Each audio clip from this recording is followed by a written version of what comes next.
So, as we are going with the Sanskritam week, where we are talking about the importance of Sanskritam, I am here to talk about the importance of Sanskritam as far as spirituality is concerned. I'll be talking in English because I'm not very fluent in talking Sanskritam.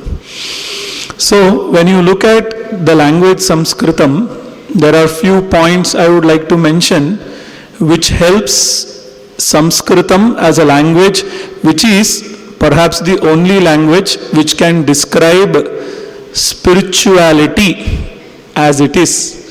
Spirituality means the word spiritual is what we use, but it is adhyatma.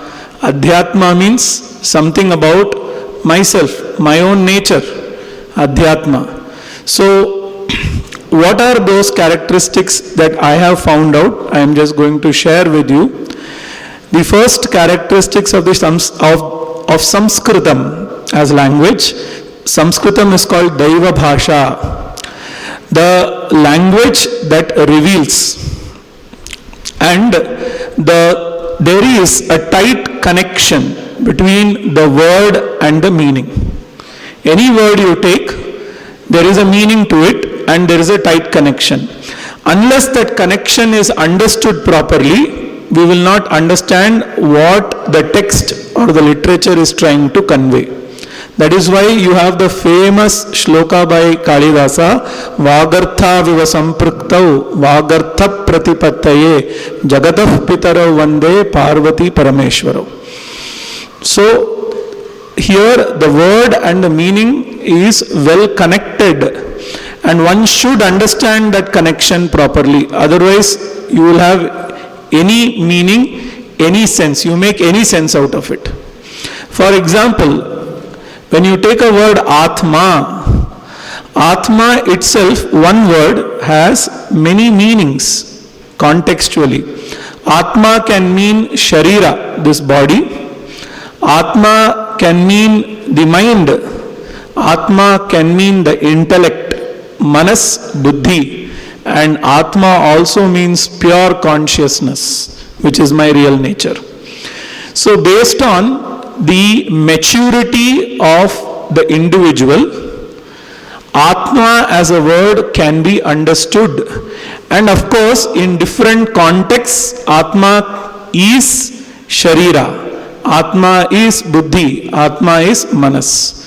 So to understand what is the exact meaning of the word in different contexts, one should know Sanskritam. And how does it help? It helps me to convey very gross idea as well as the subtlest of idea using the same word.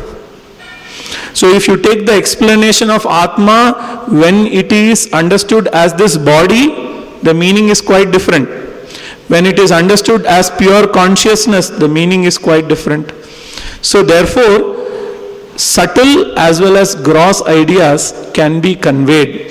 And initially, if our mind is not very much matured, our mind will always see what is very gross. Gross means what? That which is very obvious. What is obvious? I am born, I am going to die. Because that is what we see, it is gross. But what is not obvious is called subtle. So therefore, that also can be communicated using this language. So these are few of the characteristics that I have seen of this language. Now let us move on to understand how this language then is helping us in our spiritual progress. So we have 4 goals. We say Chaturvidha Purushartha. Everything starts with the 4 goals. Artha, Kama, Dharma and Moksha. So when you look at these 4 human goals, Artha means security, money, food, clothing, shelter, also health included. Then Kama means desires that we have, some enjoyment, some entertainment. Then Dharma means earning punyam, good luck, fortune. You do some good action like danam, sharing. Then automatically you get punyam, which will help you in future. Many of us are lucky, we don't study much, but still you get only those questions which You have studied, right? Some people would have studied a lot, but not a single question directly comes that I have studied. So one person is very sincere but still gets a little less mark. So that is luck, fortune. Otherwise we call it as punyam. So earning that also is a goal. That is called dharma purushartha. And finally we have moksha purushartha. So when you are pursuing all of this, you require a guide or not? When you want some money, you require somebody to tell how to earn money. Then so the books are there, how to earn money, etc. So there are a set of scriptural layers to guide you through artha, kama, dharma, and finally moksha. And according to scriptures, every human being has only one goal, which is moksha actually, but because we are born with certain ignorances, we start with artha. So therefore, what is the final goal that the scriptures or shastras have for us? Moksha. Freedom. Freedom means what? Freedom from all the tension, anxiety. This is called samsara, life of becoming. If I become that, I'll be happy. If I become this, I'll be happy. So freedom from that life of becoming. And this is the spiritual goal. So let us now see, having this goal in mind, what are these scriptures or layers of scriptures that are available to us, given to us by the creation in the form of Shruti, Vedas. That is the first layer of scripture. It will have ideas that will help us follow and accomplish our goals, our purusharthas, but with dharma. Dharma is right code of conduct. There is certain order you see in the creation. We have discussed this in Bhagavad Gita shlokas. Gravity is there, all of you all are able to sit. Otherwise, one day you will sit, the other day you will be flying. So there is an order. That is also called dharma. Then we have to do our transaction with the entire creation in a particular order. That is also called dharma. We have our own roles and responsibility. I have a role and responsibility as teacher. You have role and responsibility as student. That is also dharma. So, what does Shruti or Veda communicate?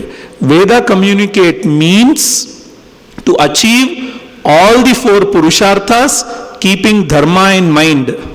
This is the message that Vedas is talking about. And the final purushartha or the ultimate purushartha is what? Moksha, freedom. That's what you all have come here for. Many of them are practicing yoga for what purpose? This is the purpose. This is the spiritual growth. So first layer is called Shruti. But Shruti has ideas in abstract form. So Sanskritam is a language which can convey the idea in abstract form as well as in expanded form. So therefore, after Shruti, you have sutras.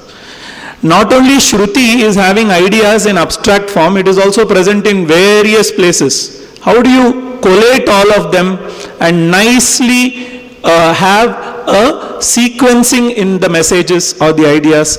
This is done by sutras. So the second layer of scripture is sutra, cryptic. Athato Brahma Jignasa, Athato Dharma Jignasa. So we have also Patanjali Yoga Sutras. So they are all very cryptic.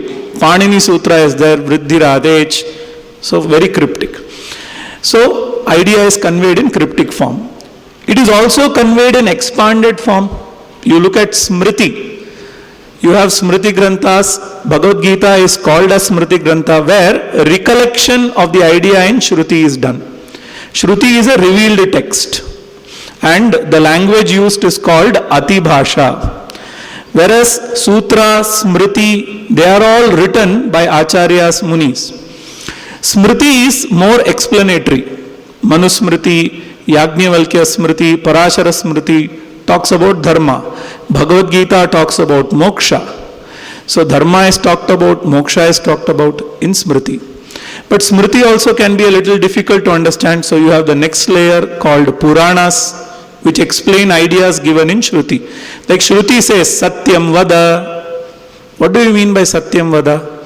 How can it transpire? How can I see somebody having a life of Satyam?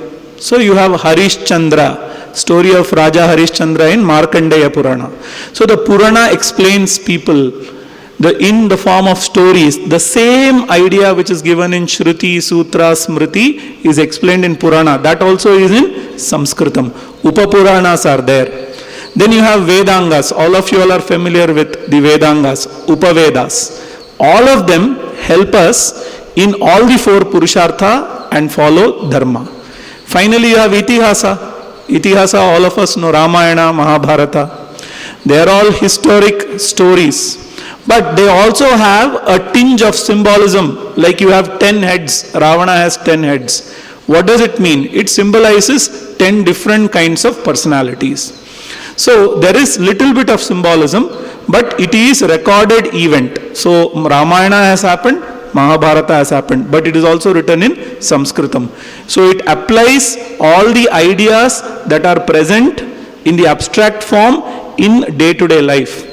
So you can see in day-to-day life how somebody is following Dharma, how somebody is following Satya, etc. So this is Itihasa. And then you have commentaries. You have Bhashyam, you have Tika, Tippani, Vartika. They are all commentaries by different teachers who are contemporaries. So at different ages, the experience that you have in the world will be different. So now I have to relate to the experience. Like right now you have mobile phone. So when I talk about something related to spirituality, if I give an example of mobile phone, you will understand faster. So the contemporary acharyas took examples from that particular age and has written Bhashyam and Tika and Tippani. These are also texts which are in Sanskritam. So you can see Samskrita as a language has a power to communicate abstract idea and also the power to communicate concrete idea. And therefore, Sanskritam is very important if you have to have a spiritual growth and understanding. Thank you. Here is a small announcement about the health camp and the research project. So, what is it about? This is a PG research project. This has been approved by CCRS under PG START project. So, this research is all about bone health and the project is on osteopenia and osteoporosis. Myself, Dr. Varshini, second year PG scholar from Department of Kaya Chikitsa, Sushruta Ayurveda Medical College and Hospital. So, title of the project is like this: open label single arm clinical study to evaluate the efficacy of Varahi Grita Matrabasti followed by Varahi Grita Pana in the management of Astikshaya vis-a-vis osteoporosis. So what is osteopenia or osteoporosis? So osteopenia or porosis is a disease that is characterized by low bone mass, deterioration of bone tissue and disruption of bone microarchitecture. It can lead to compromised bone strength and an increase in the risk of fractures. So commonly seen in the people above 40 years of age. So these are the symptoms. So joint pain, bone pain, muscle pain, and easy falling of nails, easy breaking of teeth, and falling of hairs, and and no energy or easy fatigability. These are the symptoms of the osteopenia or osteoporosis. And how to know about the bone density? So this is the diagnostic material. So bone mineral densitometry. So this is the criteria.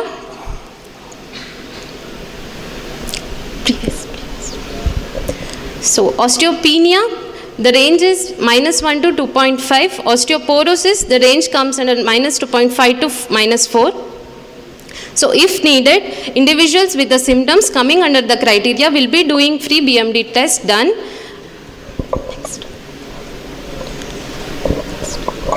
So any individuals with the symptoms coming under the criteria, and those should not be taking thyroid medications. In and around your neighborhood, people having these symptoms, please inform them about the health camp and get the benefit from the camp. So please visit Sushruta Ayurveda Medical College, Kaya Chikitsa OPD. The timings will be from 9 to 4 p.m. Thank you. Om Sarve Bhavantu Sukhinah Sarve Santu Niramayah Sarve Bhadrani Pashyantu मा कश्चित् दुःखभाग् भवेत्। ॐ शान्ति शान्ति शान्तिः।